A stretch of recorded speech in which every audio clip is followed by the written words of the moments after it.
तो नमस्कार welcome to SR Odia kitchen मो चैनल को आपण मानक अनेक अनेक स्वागत। सबुथरक परी आपण मानक पई भी मु नहीं आसी आज गोटे सुंदर इंटरेस्टिंग कम टाइम रे बन जाउथबा गोटे सुंदर क्रिस्पी पकोड़ा। तो चलतु स्टार्ट करवा आज इजी पकोड़ा रेसिपी। तो ता पूर्व मो चैनल को सब्सक्राइब कर दिंतु। तो फास्ट कौन करवा ना ताकू जेहेतु आज पकोड़ा रेसिपी बनाउछंती तो आमे कौन करवा ना 100 ग्राम रो सोया चंक्स बा सोयाबीन्स आपण मान पाखे जमती भी अवेलेबल थी सेटा नेबे किंतु टिके बड़ साइज रो सोयाबीन नेले भल। तो ताकू आमे कौन करवा ना ताकू एमती गरम पानी रे ताकू आमे बतुरी दबा। तो सोयाबीन को गरम पानी रे बतुरी दे सारला परे देखंतु ताकू एमती भल भाव में सोयाबीन को गरम पानी रे बतुरे देबे। तो सोयाबीन टा गरम पानी रे बतुरी सारला परे ताकू आपण कोन करिवे ना 2 रु 3 थर ठंडा पानी रे ताकू धोई देबे। तो धोई दे सारला परे चलंतु हमें जिबा नेक्स्ट स्टेप को जोटा कि हमरो बनेवाटा।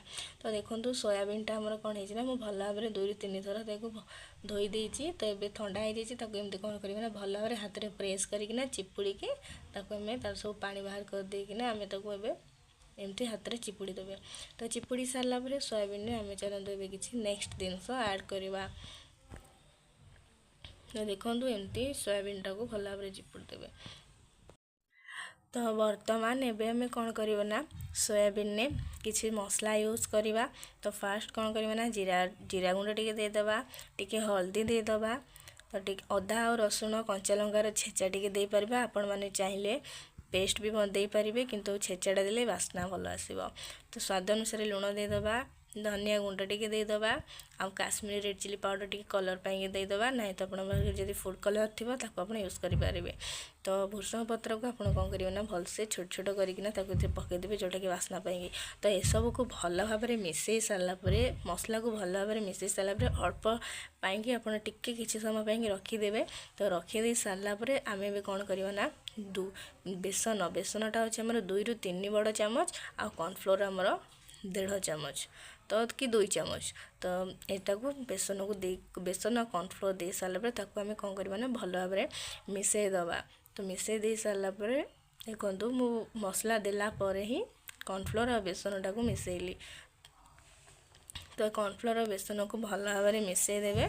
तो मिसई दे सारला परे चलंतु हमें जिबा नेक्स्ट स्टेप को जोटा कि फ्राइंग प्रोसेस।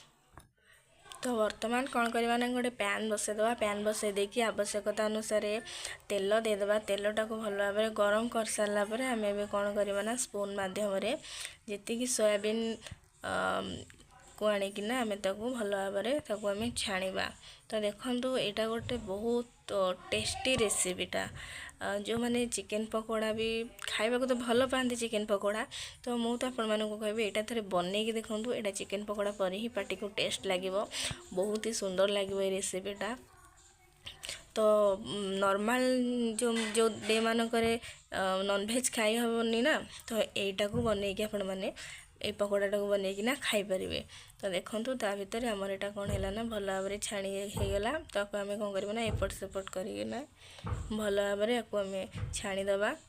छाणी दे सारला परे देखंतु केते सुंदर भाव में कलर गुडा को चेंज हो जाउची। पकोड़ाटा भी बहुत टेस्ट थिला। तो वर्तमान हमें कौन करबा ना मोर संपूर्ण भाव में छाणी सारलानी। तो देखंतु केते सुंदर देखा जाउची ना। तो याको हमें कौन करबा ना गोटे प्लेट को बाहर कर दबा। तो प्लेट को बाहर कर सारला परे एमती सेम प्रोसेस रे सबुतको पकोड़ाटा बनेबा। एमती सेम प्रोसेस रे भी मो नेक्स्ट जो पकोड़ा बनवा पे थिला ना सोयाबीन तो सेमती मको बनै देली। तो देखंतु संपूर्ण भाव में आमर प्रस्तुत हो गला सोयाबीन पकोड़ा केते क्रिस्पी केते डिलीशियस देखा जाउची आखी को।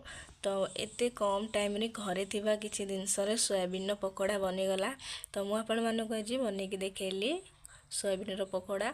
तो मु आशा करबी आपण मानक आज रेसिपीटा भल लागिथिबा। आपण माने थरे निश्चय घरे ट्राई करिकि मते फीडबैक दियंतु। मो चैनल को सब्सक्राइब करंतु। रहउची नमस्कार।